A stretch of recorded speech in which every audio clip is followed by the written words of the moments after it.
जिसका मुझे इंतज़ार था वो यहाँ पर मिल चुका है। यहाँ पर एक गुफा है और यहाँ का नज़ारा देख सकते हैं। क्या व्यू है।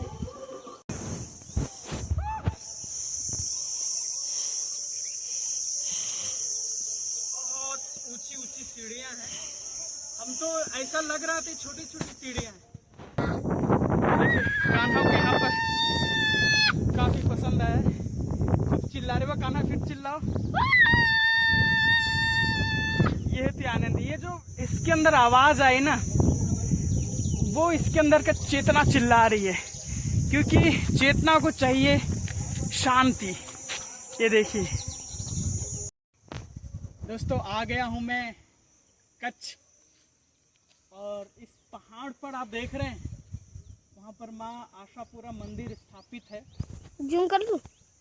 और अपनी लाइफ में पहली बार इतना ऊंची पहाड़ चढ़ने वाला हूँ, और देखते हैं हम लोग चढ़ पाते नहीं चढ़ पाते हैं। पापा जूम करके दिखाऊं? हाँ दिखा दो। और निष्कर्ष भी साथ में आया है, ये देखो कितना। अरे जूम पापा, मुंह हटा तो अपना, देख लो। तो चलिए, तो यहाँ पहाड़ पे चढ़ने के लिए सीढ़ियाँ भी दी गई है, और साथ साथ में यहाँ पर वाहन भी पहाड़ पर जा सकते हैं। रास्ता उसकी, लेकिन कान्हा बोल रहा है कि हम लोग सीढ़ी से चढ़ेंगे, क्योंकि जब आए हैं तो सीढ़ी से चढ़ा जाए। संघर्ष के बाद ही जो सफलता मिलती है उसका आनंद ही दूसरा रहता है। Very good. तो चलिए आगे बढ़ते हैं। सीढ़ी यहाँ से स्टार्ट हो गई है, और हम चाहते हैं कान्हा काउंट करके चले। पहली सीढ़ी ये है, काउंटिंग से साथ कान्हा चलेगा। देखते हैं कितना समय लगता है। और आसपास देख रहे, अरे वाह क्या यहाँ का नेचर है। बगल में पूरा जंगल है, और शहर कुछ दिख ही नहीं रहा है। हर जगह पहाड़ ही पहाड़। पापा हाँ एक खड़ा कर रही है। हाँ, यहाँ पर कई लोग क्या है, पत्थर एक के ऊपर एक रखते हैं। सभी की अपनी मान्यताएं रहती है। वो उनके मन में होता है कि इस तरह पत्थर रखने से तो उनकी लाइफ में जो भी मनोकामना पूरी होती है। लेकिन इसके पीछे का जो साइकोलॉजी होती है, इसके पीछे का जो साइकोलॉजी है दोस्तों, यानी कि पत्थर गिरना नहीं चाहिए। पत्थर गिरने का मतलब है कि अपने लाइफ में बैलेंस बना के रखना है। तो ये जो पत्थर रखा जाता है बैलेंस बना करके, ये पत्थर रखने का एक प्रतीक है कि लाइफ में हमें बैलेंस बना के रखेंगे, और तभी हमारी लाइफ सफल हो सकती है। बैलेंस हर चीज में। देखिए किस तरह लोग पत्थर बनाए हुए, देखिए ये है, देखो कितनी अच्छी। ये लाइफ का बैलेंस, ये हमें सिखाता है कैसे हमें बैलेंस बना करके चलना है। क्योंकि जैसा कि लोग भगवान को मानते हैं, और मेरा मानना दूसरों का मानना बहुत ही डिफरेंटेड है। मेरा मानना ये है कि हम जैसे इस पहाड़ पे चढ़ रहे हैं, माता रानी हमें मिल रही है। यानी कि जो पहाड़ पर चढ़ना हुआ, ये एक कॉन्शियसनेस का पहली सीढ़ी है। अगर आप अपने चेतना को शुद्ध करना चाहते हैं तो धीरे धीरे आगे हमें बढ़ना चाहिए। ये जो हम सीढ़ियों पे चढ़ रहे हैं, संघर्ष झेल रहे हैं, और इसी संघर्ष को करते करते पैर भी दर्द होगा, गला भी सूखेगा, लेकिन आपको हिम्मत नहीं हारना है। और अगर आप हिम्मत हार गए तो चेतना का स्तर नीचे चला जाएगा। तो आज चेतना के ऊपर ज्यादा बात कर रहे हैं। देखिए कान्हा को यहाँ पर काफी पसंद आया। खूब चिल्ला रहे हो कान्हा, फिर चिल्लाओ। ये थी आनंद। ये जो इसके अंदर आवाज आई ना, वो इसके अंदर का चेतना चिल्ला रही है, क्योंकि चेतना को चाहिए शांति। ये देखिए, यानी कि जो ऊपर तक कोई पहुंच जाएगा, ये एक सांकेतिक भाषा है कि हमें ऊपर चेतना के लेवल पे पहुंचना है। ठीक है, ऐसा नहीं कि भगवान के सामने जाओ और मन्नत मांगो, भिखारी बन जाओ। भिखारी बिल्कुल नहीं बनना है, संघर्ष करके आगे बढ़ना है। ठीक है, कान्हा को थोड़ा सा थका महसूस कर रहा है। 35 सीट चढ़ रही है। बैठ जाते हैं, इसको यहाँ पे आनंद मिल रही है। पापा मैं थका नहीं है, यहाँ पे अच्छा बना रहा है। 35 सीढ़ी कान्हा क्या हुआ? 32 सीढ़ी चल रही है। 132 ना, अभी जितना ऊपर है 35 गए थे, अब 132। अब देखिए कितनी नीचे से हम लोग आ रहे हैं। ये देखिए, जहाँ तक आपकी नज़र पहुँच रही है ना, उतना नीचे है। हम लोग 132 132 सीढ़ियाँ चढ़ चुके हैं और कितना अच्छा यहाँ का नज़ारा है। और एक दिन अकेले आएंगे, कान्हा के साथ नहीं आएंगे। क्यों? और इसी दिन और यहाँ पर एक मेडिटेशन बहुत लंबा करने वाला हूँ। ध्यान क्यों ऐसा लग रहा है, कहीं तो बैठ करके ध्यान करूँ, लेकिन निष्कर्ष से इसके लिए नहीं कर पा रहा हूँ। चलिए और भी अच्छे से देख लूँगा। सुन रहा हूँ ऊपर गुफा भी है और गुफाओं में जाने का मौका मिलेगा। 10 मिनट ध्यान कर लेंगे। और देख सकते हैं सब जंगल है। साइड दिखा दो कान्हा, सब जंगल। यहाँ पर डर लग रहा है, डर लग रहा है। बहुत ऊपर है, देखो व्यू।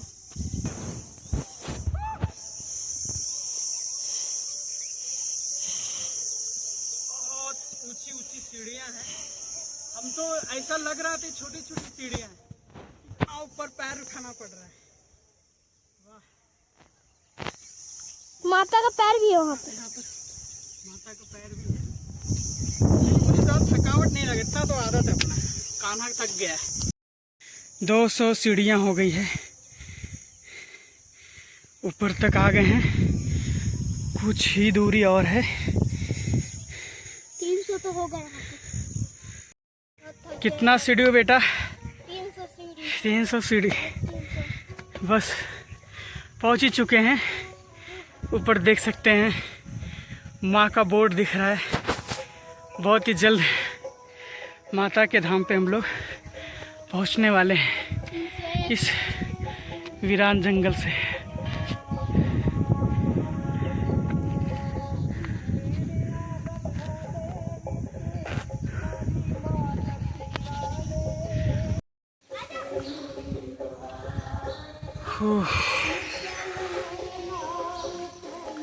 कान्हा थक गए?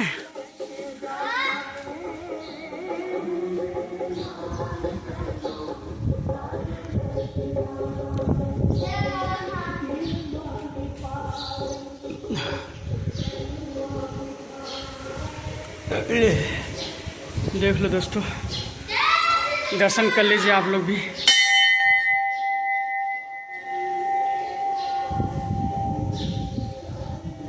ये हमारे नंदी जी, कच्छ, ये हमारे भोलेनाथ ये ध्यान के प्रतीक हैं।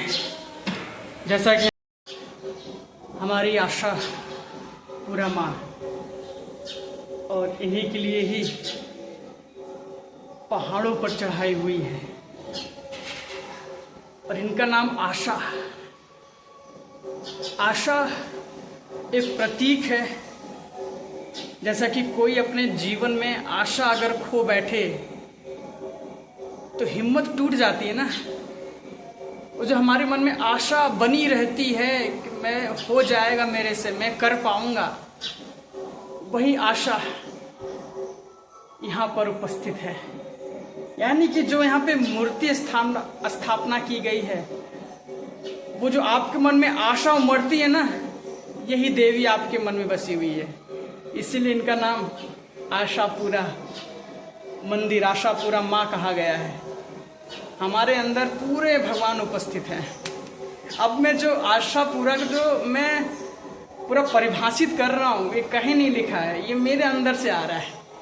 जब आप मेडिटेशन करोगे ना, सारी सच्चाई पता लग जाएगा, सारी सच्चाई। जिसका मुझे इंतज़ार था वो यहाँ पर मिल चुका है। यहाँ पर एक गुफा है और यहाँ का नज़ारा देख सकते हैं। क्या व्यू है। ये देखिए यहाँ पर गुफा जो ध्यान करने के लिए बहुत ही अच्छा है। ऊपर का देखो घास है। यही प्रतीक है। देख एक साधु देखो ध्यान में बैठे हैं। ये हमको एक संदेश देना चाह रहे हैं कि आप भी ध्यान करिए। ठीक है, कान्हा देव घुस चुका है गुफे में। वाह, जय हो जय हो। ये रही गुफा। अरे वाह,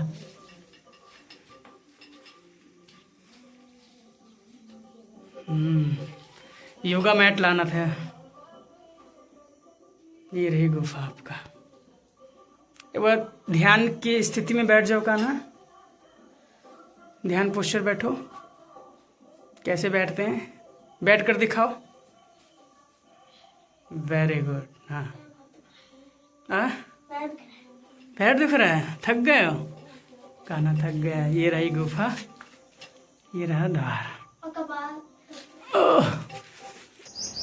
दोस्तों, आशापुरा माता के पहाड़ों पर यहाँ हवाओं में भी एक अलग शांति है। लोग भगवान को उनकी मूर्तियों में ढूंढते हैं, पर मैं उनकी मूर्तियों में नहीं, उनके संकेत में विश्वास रखता हूँ। जब मैं इन पहाड़ों के बीच आंखें बंद करता हूँ तो ऐसा लगता है जैसे पृथ्वी, आकाश और मैं एक हो गए हैं। यहाँ कोई शब्द नहीं है, सिर्फ सन्नाटा है। यहाँ जैसा कि देख सकते हैं दोस्तों कि निष्कर्ष भी 10 मिनट के लिए यहाँ पर मेडिटेशन किया। उसे भी यहाँ पर बहुत ही अच्छा लगा।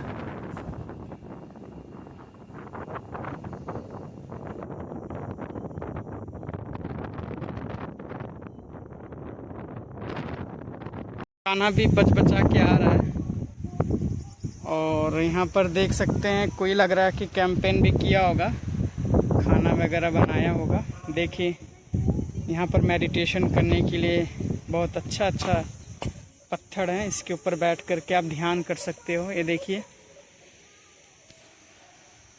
और देखिए आखिरी छोर पे हम लोग जाएंगे नीचे की ओर। वहाँ पर भी हम कुछ समय के लिए बैठेंगे मेडिटेशन के लिए। काफी हरियाली। हम आ गए हैं पहाड़ियों के आखिरी छोर पर, इस चट्टान पर बैठे हुए हैं। दिल तो कर रहा है दोस्तों एक यहीं पर अपना एक कुटिया बना ले और कम से कम 10-15 दिन यहीं पर रहें। यहाँ पर मैंने मेडिटेशन किया और मैंने मेडिटेशन किया तो 1 मिनट भी मेरा मन इधर उधर नहीं गया, बिल्कुल वर्तमान के क्षण में टिक गया। और दोस्तों, जैसा हमारा शरीर 5 तत्वों से बना हुआ है, अग्नि, जल, थल, वायु, आकाश, और इसी में है चेतना, इसी में है कॉन्शियसनेस। इसी तरह जो हमारा शरीर है उसी तरह पूरा ये ब्रह्मांड है, ये भी 5 तत्व हैं। और इसी पूरे यूनिवर्स में कॉन्शियसनेस है, चेतना है। जब हम ध्यान में बैठते हैं तो हम यूनिवर्स से जुड़ जाते हैं, इस परम चेतना से जुड़ जाते हैं।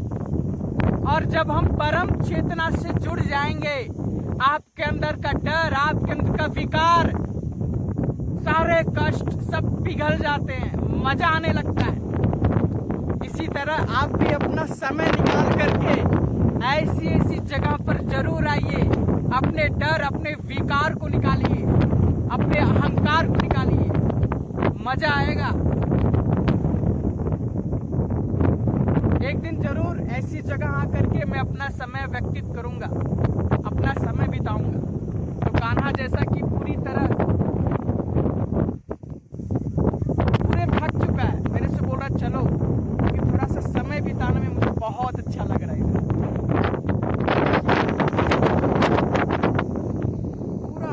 वीरान है, जंगल है। उधर माँ आशापुरा का मंदिर है। हमारी यात्रा समाप्त हुई दोस्तों, सीढ़ी से काफी नीचे आ गए पूरा नीचे आगे हम लोग सीढ़ी पार कर दिए। और यहाँ पर देखा कि बरगद का पेड़ है और बगल में हमारे शिव जी हैं और बिल्कुल ध्यान अवस्था में बैठे हैं। तो ये हमें एक संदेश देना चाह रहे हैं कि आप भी मेडिटेशन योगा करिए। यह नहीं चाहते कि आप अपने लाइफ को बैलेंस मत करो और लाइफ में कुछ चाहिए तो बस इनके सामने अगरबत्ती दिखा दो, ये कर दो। हो भी सकता है आपका आस्था है, प्रेम है, वो भी कर रहे हैं, मन में विश्वास जगता है, लेकिन उसके साथ साथ भोलेनाथ जो हमें संदेश देना चाह रहे हैं कि जिस तरह मैं आंखें बंद करके रीढ़ की हड्डी सीधा करके बिल्कुल बैठा हूँ और ध्यान दे रहा हूँ, ध्यान कर रहा हूँ, आप भी इसी तरह करें। इससे ही हमारी लाइफ बैलेंस में आएगा, इससे ही हमारा मन का विकार, कष्ट, अहंकार, डर सब निकल जाएगा अगर आप इस अवस्था में बैठना शुरू कर दें।